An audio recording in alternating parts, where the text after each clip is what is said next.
Τι είναι αυτό? Ένα σφουργίτι.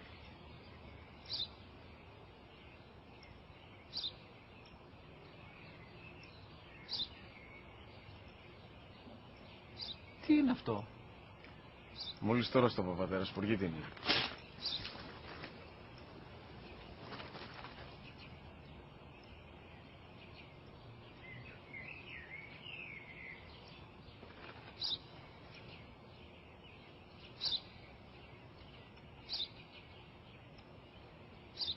Τι είναι αυτό?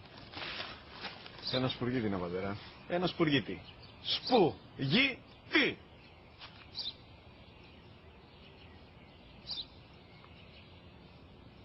Τι είναι αυτό? Γιατί το κάνεις αυτό το πράγμα, μπορείς να μου πεις? Τόσες φορές σου είπα, είναι ένα σπουργίτι. Δεν το καταλαβαίνεις.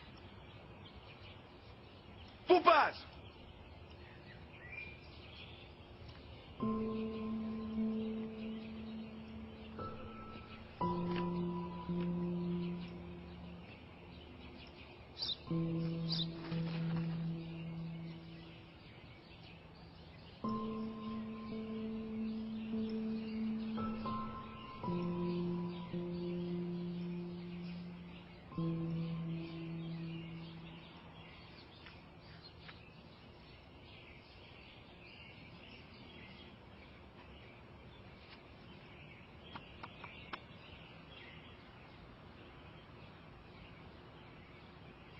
Δυνατά.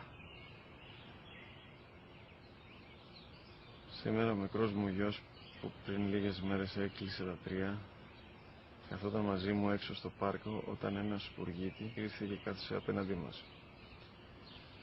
Ο γιος μου με ρώτησε 21 φορές τι ήταν αυτό και του απάντησα και τις 21 φορές ότι ήταν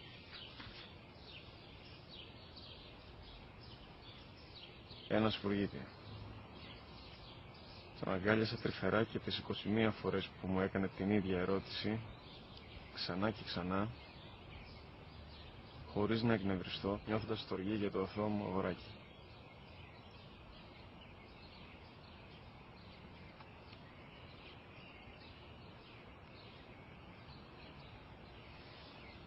وقضى ربك ألا